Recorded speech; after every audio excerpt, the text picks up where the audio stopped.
Assalamualaikum warahmatullahi wabarakatuh. Bismillahirrahmanirrahim. Alhamdulillahi rabbil alamin. Alhamdulillahilladzi khalaqana wa ja'alana minal mu'minin.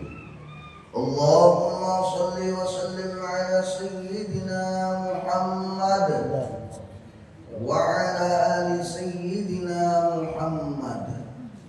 Para bapak-bapak, ibu-ibu rahimani wa rahimakumullah, senantiasa kita berharap dan memohon kepada Allah Subhanahu wa taala, mudah-mudahan Allah Subhanahu wa taala senantiasa mengampuni segala dosa-dosa kita. Amin. Dan mudah-mudahan pula Allah Subhanahu wa taala memaafkan segala kesalahan dan kekhilafan kita. Amin. Dan mudah-mudahan pula senantiasa Allah Subhanahu wa taala mencucurkan rahmatnya kepada kita semua. Amin. Amin ya rabbal alamin. Sehingga dengan rahmat Allah Subhanahu wa taala kita bisa mengisi sisa-sisa umur kita ini dengan menambah ilmu pengetahuan agama dan insyaallah dimudahkan untuk mengamalkannya. Amin. Amin ya rabbal alamin. Para bapak-bapak, ibu-ibu rahimani wa rahimakumullah, salah satu keistimewaan atau hikmah di balik bulan Ramadan yaitu kita diajarkan untuk senantiasa bersyukur, berterima kasih kepada Allah Subhanahu wa taala. Diajarkan untuk bersyukur. Kenapa diajarkan untuk bersyukur dan berterima kasih kepada Allah? Di bulan-bulan lainnya, hari berlalu hari, minggu berlalu minggu, bulan berlalu bulan, gak ada dihitung ibadah. Kalau ini bulan Ramadan, orang yang puasa itu jelasnya seharian dihitung beribadah kepada Allah. Ada catatannya di sisi Allah Subhanahu wa taala. Nah, inilah bersyukurnya dengan ada bulan Ramadan, kita artinya tiap siang dan malam dihitung ibadah. Ketika puasa kita dihitung ibadah kepada Allah Subhanahu wa taala. Jadi di dalam puasa ini diajarkan kita untuk bersyukur, berterima kasih kepada Allah Subhanahu wa taala. Dan juga jelas sudah tujuan puasa itu la'allakum tattaqun, agar kita menjadi orang yang bertakwa kepada Allah Subhanahu wa taala. Dahulu diterangkan bahwasanya ada yang bernama Abdullah bin Muhammad. Abdullah bin Muhammad ini berjalan-jalan di tengah padang pasir Sahara. Tiba-tiba melihat ada sebuah pondok yang halus. Lihat ada pondok yang halus. Dalam hati Abdullah bin Muhammad, ini pasti pondoknya orang miskin sudah. Karena dalam bentuknya halus. Anak kasih Tuhan berparah. Beberapa setelah sampai dilihat ada penghuninya. Penghuninya teh susurangan berbaring-baring di dalam pondok. Dilihat berahap ada betis keduanya ada dia. Lihat tangan keduanya juga ada bertangan. Lihat mata ada melihat.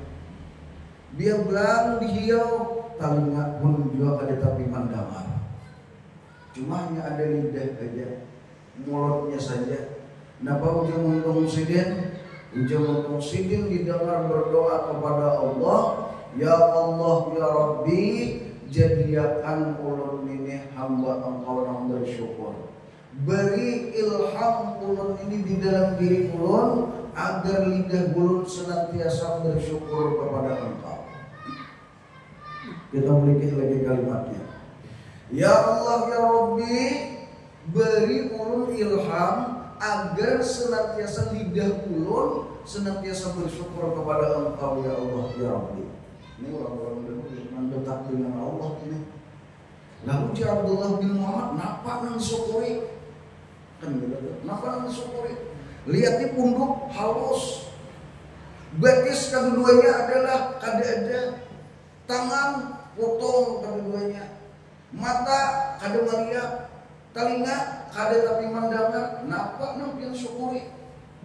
Dalam kehidupan ini napa nang pian syukuri? Nah, dia sendiri. Aku di sini untungnya syukur juga ada mati. Tengah mati banget ada catatan amalan ibadah lagi. Lidah kada kau lagi berzikir, lidah kada kau lagi bertasbih, kada kau lagi bersolawat kepada baginda Rasulullah. Jadi untungnya syukurnya aku di sini masih hidup. Kawat lidah masih bersyukur. Nah, di sini syukurnya aku, dan aku di sini ada mempunyai seorang anak. Apabila aku di sini hendak sholat berjamaah, maka di sini datang anakku tuh hari-hari mengambil dia untuk sembahyang sholat berjamaah. Ini dalam keadaan kada ada betis keduanya, tangan potong keduanya, mata kada melihat keduanya. Ada di sini anakku di mana apabila aku hendak berjamaah datang hari-hari membawa dia aku. Apabila aku hendak kehilir ada anakku nama ambil. Apabila aku hendak kahulu ada nama ngiring anakku ambil. Bahari dede zaman nano nih, anu muda dede balon kursi muda ada diambil. Dan kita dah ini di sini syukurnya aku juga. Cuma di sini selama 3 hari ini anakku kada terdengar lagi ini kamu masih ini 3 hari sudah ada terdengar lagi toko. Wahai saudaraku Abdullah bin Muhammad, hakunlah engkau mencariakan anakku yang ada di 3 hari ini. Aku minta tolong kepada engkau cariakan anakku ini yang ada di aku ketemuan. Cirinya nang kayak ini, fisiknya kayak ini, bajunya nang kayak artinya bentuk-bentuknya nang kayak ini. Nah, lalu apa? Dan suaranya nang kayak ini. Ayo Haji Abdullah ulun cariakan sampai ketemuan. Ulun cariakan sampai ketemuan. Akhirnya Abdullah bin Muhammad terus punyok-punyok di padang pasir. Akhirnya pas bertemuan segerombolan singa padang pasir. Teman singa, dilihat singa minto berbagi makanan. Sekali dilihatin apa? Sekali dilihatin pas nang dimakan segerombolan singa tadi anak sidin. Anak siapa? Anak orang yang di dalam pondok tadi. Dilihatin, iya dua sudah ada salah lagi. Ini anak orang yang di dalam pondok tadi sudah. Cuma ketika aku berjumpa lawan sidin kayak apa ini aku cara menjelaskan. Maka anak satu-satunya nih. Kayak apa tata cara menerangkan. Ini sulit nih. Ini sulit begini susah ngarangnya. Anak yang satu-satu yang diharapakan kemana hendak dibawa oleh anaknya itu hendak kahilir, dibawa kahilir, hendak ke hulu, dibawa ke hulu ternyata mati dimakan oleh singa padang pasir. Akhirnya apa? Terus sampai ke pondok. Ingatakan tentang sejarah Nabi Ayyub alaihissalam. Lalu panggil, wahai saudaraku, apakah engkau tahu kisah cerita tentang Nabi Ayyub alaihissalam? Lalu di sini dalam pondok tadi tahu banget, hampir hafal aku. Apa kisahnya di sini? Apa yang terjadi kepada Nabi Ayyub alaihissalam? Oh, di sini Nabi Ayyub alaihissalam orang yang hartanya asalnya berlimpah, tidur mewah, nyam serba ada, akhirnya beritaan harta Allah hilang akan. Allah hilang akan. Cuma apa yang terjadi kepada Nabi Ayub alaihissalam, wahai saudaraku, dia bersobar kepada Allah Subhanahu wa taala. Innallaha ma'as sabirin. Sesungguhnya Allah menolong orang-orang yang bersabar. Kemudian Nabi Ayub alaihissalatu wassalam, dia asalnya awaknya gagah, awaknya tampan, hebat, rupawan. Allah mendaki penyakit sehingga kurus, luar biasa kurusnya. Nah, cuma kalau masalah Nabi Ayub berbulan, itu kita tidak muat dimakan ulat, karena awak para nabi kada mau dimakan ulat. Awak kurang mulia di sisi Tuhan tidak mau dimakan ulat. Jadi kalau penyakit paling penyakit biasa kali sampai dimakan ulat. Nah, lalu apa? Asalnya gagah timbul dapat penyakit lalu tinggal kurus. Kenapa? Yang dialami oleh Nabi Ayub alaihissalam dan bagaimana beliau cara menghadapinya. Lalu dia sidin yang dipunduk tadi dengan bersabar. Kemudian Nabi Ayub alaihissalam mempunyai anak yang sangat gagah-gagah. Pada suatu hari terjadi bencana, istana roboh. Tadi di istana beritaan mati ketika ditujuan. Mati beritaan. Kenapa yang terjadi kepada Nabi Ayub? Lalu di seorang tamu yang punduk tadi, Nabi Ayub menghadapinya dengan bersabar. Anak yang dicintai, anak yang disayangi, anak yang menjadi harapan kehidupan nanti, telah beritaan telah tiada sudah. Kenapa yang terjadi kepada Nabi Ayub alaihissalam? Dijawab oleh orang tua yang berada di punduk tadi, hidin bersabar. Nah ini Abdullah bin Muhammad, seandainya terjadi kenapa yang terjadi kepada Nabi Ayub terjadi lawan sampian di mapapian menghadapi aku pun disini bersabar. Seandainya terjadi kepada diriku, aku pun bersabar. Nah, ada lagi di sini ketemu anak putih di jalan ini yang anak Tuhannya anak belum disahakan lawan sampian. Ketika ulun mencari anak sampian di tengah padang pasir, ulun melihat segerombolan singa telah memakan anak sampian, dan anak sampian mati dimakan oleh singa-singa padang pasir.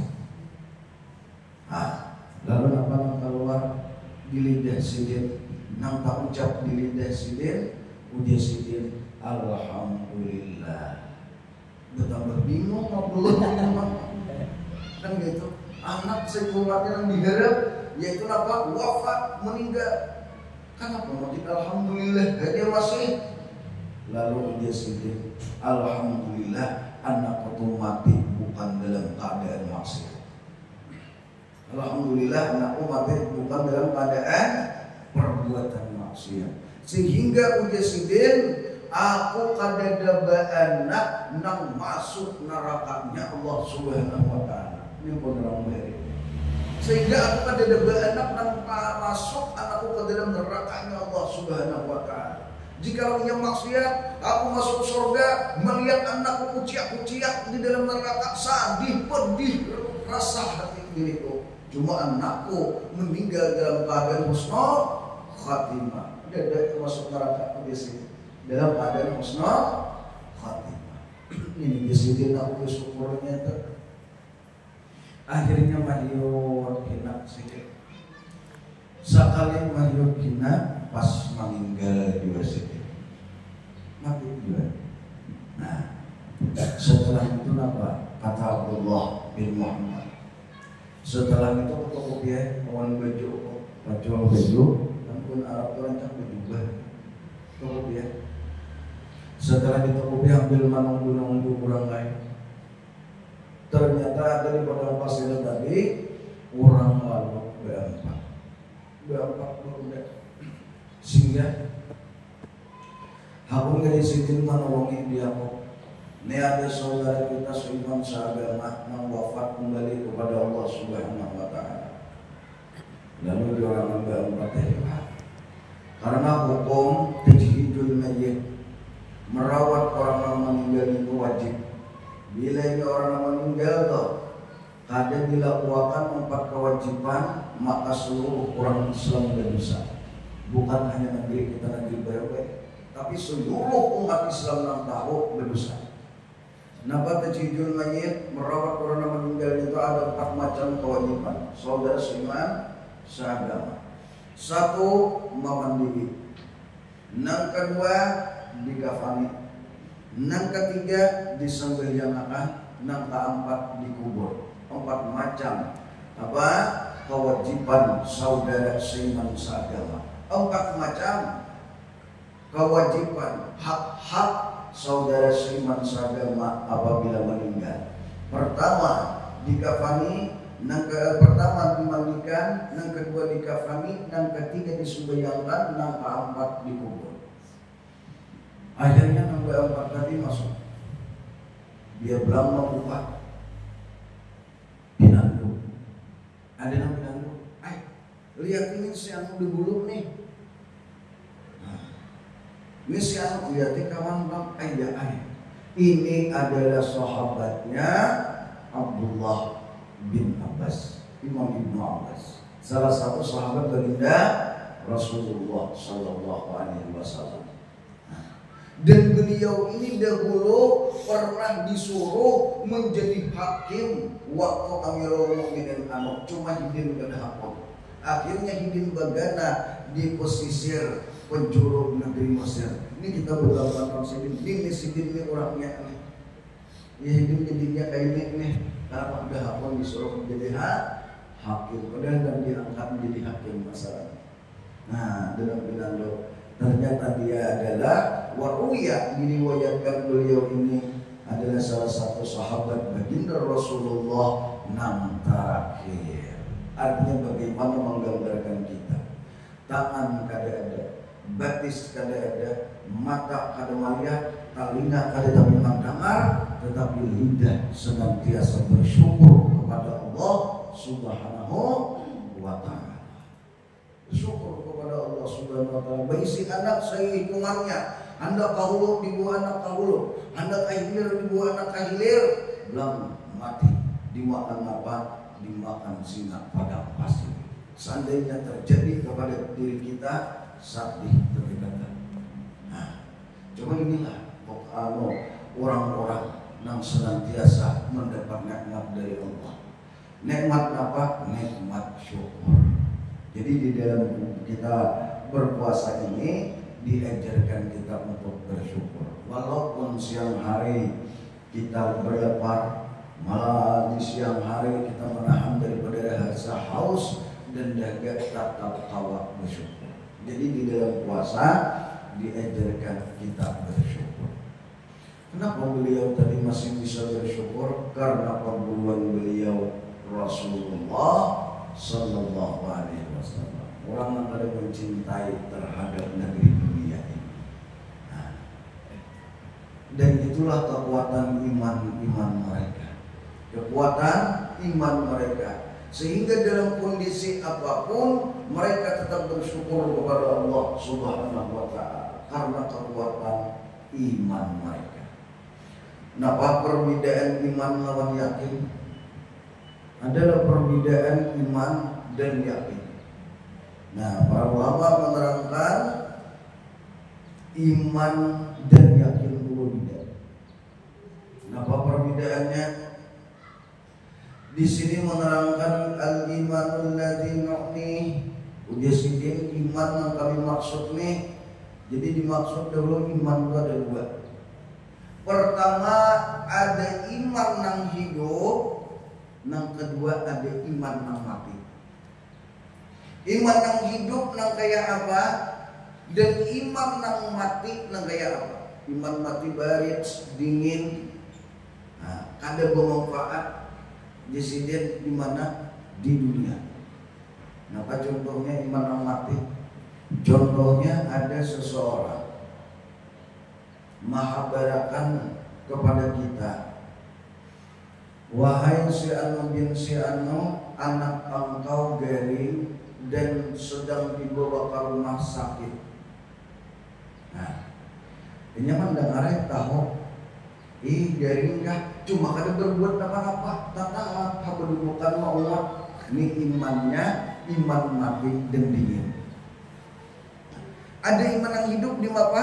Wahai saudaraku, anak engkau garing dibawa ke rumah sakit. Maka orang mendengar itu ada duduk langsung mempersiapkan selimut, langsung belak mengambil keperluan, langsung menuntik ke rumah sakit dan berduduk di mana di kepala anaknya nang garing sambil mengusuti kepala anaknya nang garing. Ini artinya imannya nang hidup. Jadi ada dua. Jadi iman nang dingin ini kada bermanfaat di dunia. Belang ketika dia mendengar seruan Allah, Allahu Akbar, Allahu Akbar. Ada iman nang hidupnya bergeritik dalam hatinya. Kenapa? Masuk waktu zuhur, masuk perintah Allah Subhanahu wa taala, mengerjakan salat, aqimus shalah, kerjakan oleh engkau sampai dia. Bila di Quran ada kalimat amar perintah berarti mengandung wajib di usul fikih. Mengandung wajib nih. Nah, ada nang iman nang mati mendengar perintah, Bapak, kayak tadi dingin. Nah, di sini ini iman nang mati. Lalu pertanyaan, ini untuk nambah wawasan agama kita. Sayyidi Syekh Asy'arani bertakun kepada Sayyidi Syekh Ali Al-Khawas, wahai perguruan ulun Sayyidi Syekh Al-Khawas, apakah iman seseorang itu bisa tercabut atau tatak hajat? Dan gitu kan. Ketika dia mengatakan asyhadu an la ilaha illallah wa asyhadu anna Muhammadur Rasulullah, apakah sampai mati terkena imannya ini atau bisa tercabut? Kenapa dijawab oleh Sudin? Imannya orang awam itu masih bisa tercabut. Mana buktinya? Orang karena cinta, karena sayang banget kepada seseorang bisa melepas imannya. Orang karena harta bisa melepas imannya, kan gitu kan? Dan ini banyak terjadi, kita lihat di YouTube, kita lihat di TikTok, banyak terjadi. Berarti iman ini bisa pacul, bisa lapas, bisa meninggal dalam keadaan kada beriman, kan gitu kan? Kenapa yang kita pertahankan di dunia ini? Yang kita pertahankan di dunia ini adalah kita beriman kepada Allah Subhanahu wa taala. Hidup beriman, mati beriman, hendak meninggal kalau mengucap kalimat iman la ilaha illallah. Ini yang kita harapkan mereka. Iman yang hidup. Nah, iman yang hidup ini ngarannya yakin. Ngarannya yakin. Iman yang hidup ngarannya yakin. Jadi kalau iman tadi ada dua, bilanya biasa-biasa aja berarti imannya mati. Beriman kan beriman nah. Kan itu cuma masih bisa mati. Makanya orang-orang hari ini itu menerangkan iman ini ada 3 tingkatan. Jadi Presiden menurut di dalam kitab sini iman itu ada 3 tingkatan, kalau dalam kitab lain ada 4. Yang pertama disebut ilmu yakin. Ilmu yakin. Yang kedua ilmu yakin. Yang ketiga hakul yakin. Kan gitu. Nah, kayak apa ilmu yakin? Ujar seseorang, aku anuai di rumah ada diisi madu. Kalau madu ini diminum, ambil remutan awak. Artinya tanyaman sedikit berjalan. Kamu madu ini kan tahunnya belum ngaruh madu namanya. Madu ini atau madu kaulur kan tahu. Cuma nya tahu bahwasanya si A berisi madu dan diceritakan madu itu manis, lezat, kan gitu kan. Itu ngarannya ilmu yakin. Hendak melihat kayaknya, ayo berangkatlah berdua ke rumah tadi. Buka dalam kulkas ada sudo madu. Nah, ngaran madu nang ini nih. Nah ini madu dia belang ketua likah kan kita dah warna yang dah bang dah kuning. Ini ngarannya madu. Oh nang nikah ngarannya madu. Hendak merasai kah? Hanya tahu sudah ujung kau pengelujat belang dirasai dasar manis. Ngarannya ketika ia melihat, ngarannya ainul yakin. Ketika ia menjilat di madu minto, ngarannya hakul yakin. Yakin nang ngaran madu itu lezat dan manis. Melihat sudah melihat, merasai sudah dirasai. Ini ngarannya hakul yakin. Nah kalau orang sudah tingkatan di hakul yakin ini, dia tidak akan memaksiati Allah Subhanahu wa ta'ala. Dia akan merasa dilihat oleh Allah Subhanahu wa ta'ala, dan dia akan bertakwa kepada Allah Subhanahu wa ta'ala. Hatinya pun geritik-geritik hatinya kadang pun memaksiati Allah Subhanahu wa ta'ala. Jadi orang-orang dahulu dia pagi hari maitihin geritik hati. Adakah di dalam geritik hati ini sesuatu yang tidak diridai oleh Allah Subhanahu wa ta'ala? Adakah di dalam hati ini sesuatu yang dibenci oleh Allah Subhanahu wa ta'ala? Apabila subuh lawan kemarian. Itu dalam kitab Tanbihul Muhtarin karangan Syekh Asy'arani. Lihat ini, bila ada mereka keluarkan dan mereka memasukkan sifat-sifat keimanan, geritik-geritik keimanan di dalam diri mereka. Lalu berkata di dalam diri mereka yang timbul apa? Wahai diriku, apakah geritik-geritik hati engkau sudah diridai oleh Allah Subhanahu wa ta'ala? Apabila belum diridai Allah, bisa celaka. Ini orang-orang dahulu. Jadi orang-orang dahulu itu. Sehingga apa? Memasukkan sesuatu yang diridai Allah Subhanahu wa ta'ala. Allahumma inna nas'aluka ridhaka wal jannah wa na'udzubika min sakhatika wal nar. Sehingga mereka ada mampu untuk memaksiati Allah Subhanahu wa ta'ala. Ada mampu lagi memaksiati Allah walau tarfata ain, sekalipun sekejap mata. Dan dia niat untuk memaksiati Allah Subhanahu wa ta'ala. Lalu apabila seseorang itu bertakwa kepada Allah Subhanahu wa ta'ala, maka orang ini akan diberikan oleh Allah Subhanahu wa ta'ala keistimewaan. Ada diberi Allah keistimewaan. Di dalam kitab sini menerangkan, di dalam kitab Farhatun Nufus ini menerangkan ada 12 macam keistimewaan yang Allah berikan kepada orang yang bertakwa kepada Allah Subhanahu wa ta'ala. Ada 12 macam. Cuma kalau di dalam kitab Sabdatul Muttaqin itu salah satu syarah daripada kitab Ihya Ulumuddin karangan Imam Ghazali, 40 macam. 20 macam diberikan di dunia, 20 macam diberikan di negeri akhirat. Apabila orang bertakwa kepada Allah Subhanahu wa ta'ala. Intiqab Sabdatul Muttaqin. Nah, apa yang pertama? Yang pertama bahwasanya orang yang bertakwa kepada Allah Subhanahu wa ta'ala itu mereka akan mendapatkan pertolongan Allah Subhanahu wa ta'ala. Al-Bushra bil aun wa nusrah, kabar gembiranya mereka mendapat pertolongan Allah Subhanahu wa ta'ala.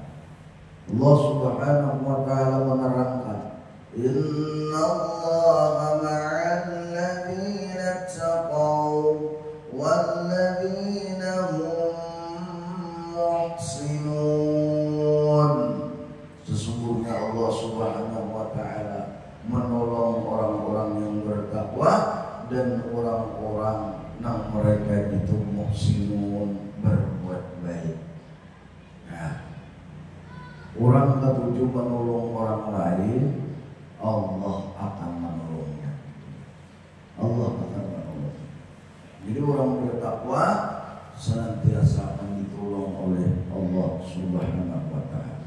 Nabi Musa alaihi salatu wassalam. Nabi Musa alaihi salatu wassalam ketika dikepung Fir'aun wa junudihi, dan antik-antik Fir'aun dan anak buah Fir'aun mengapung. Kada kamar-kamar lagi udah buka. Dia ke belakang mati bencana. Bila dia ke hadapan mati juga bencana. Kenapa? Di belakang Fir'aun dan anak buahnya, di hadapan apa? Di hadapan lautan. Tapi ada pertolongan Allah Subhanahu wa taala. Maka kata Fir'aun, ya Allah, berserah diri Nabi Musa alaihissalam dapat wahyu catukakan tongkat engkau ke laut. Amun kita mencatukakan tongkat ke laut, kenapa? Patah tongkatnya. Ketika Nabi Musa alaihissalam ada pertolongan Allah, kalimatnya ada pertolongan Allah Subhanahu wa taala, belah lautan, Allah tolong matikan ini. Sehingga selamat Nabi Musa alaihissalam dari kejaran Raja Fir'aun dan anak buahnya, dan juga Nabi Musa selamat di tengah laut terbelah. Ketika Nabi Musa alaihissalam haus kehausan, dan pulang umat-umat Nabi Musa alaihissalam pun kehausan, Nabi Musa alaihissalam disuruh mencatukakan tongkat ke mana kabatu. Fam fajarat, maka mengalirlah 12 mata air, 12 banyuk. Nang mana kali-kali lihat sumber padang pasir kerang kerontang, catukakan oleh Nabi Musa tongkat, mengalir banyuk 12 mata air. Disitulah minuman, disitulah mandi, disitulah mereka berbersih. Pertolongan Allah ada terhadap orang yang bertakwa kepada Allah Subhanahu wa ta'ala. Ada seorang kasih Allah Subhanahu wa ta'ala ber-12 musafir berjalanan ber-12 di tengah-tengah padang pasir. Kita nih haus, kita lapar, maka kita kada membawa bekal, kada ada minuman, kada ada makanan.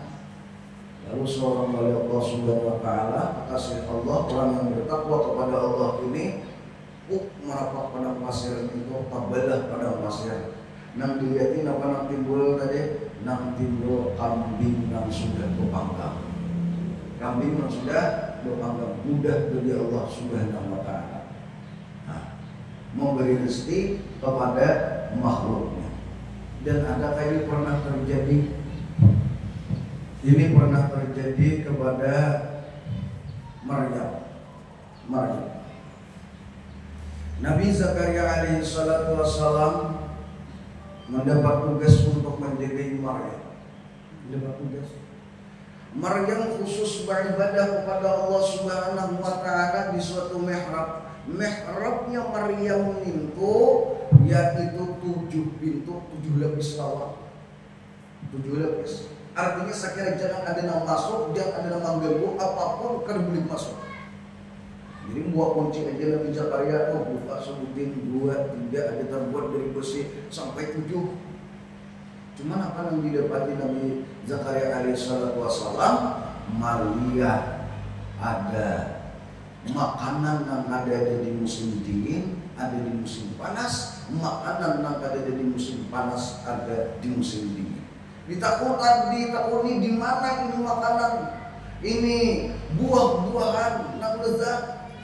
Nabi dijawab oleh Maryam, min indillah, min indillah, dari sisi Allah Subhanahu wa ta'ala. Inna Allah yarzuqu man yasha'u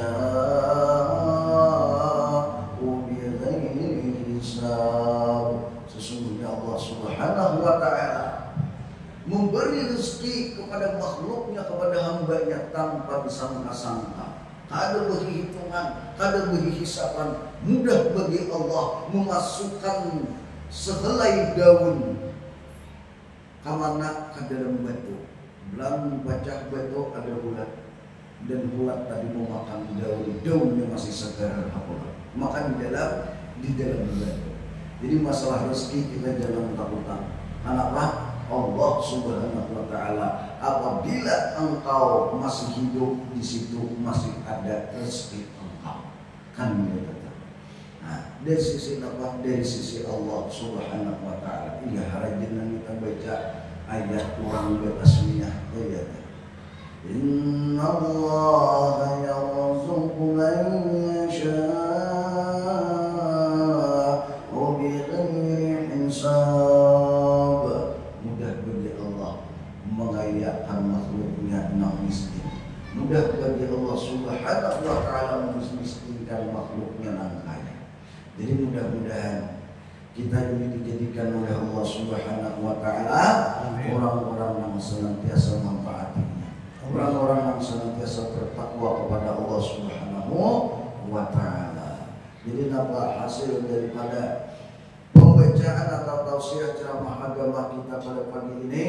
Salah satunya tadi hikmah di balik puasa itu agar kita bisa bersyukur kepada Allah Subhanahu wa ta'ala. Salah khilaf mohon maaf, mohon ridha, mohon ampun, wabillahi taufiq wal hidayah. Wassalamualaikum warahmatullahi wabarakatuh.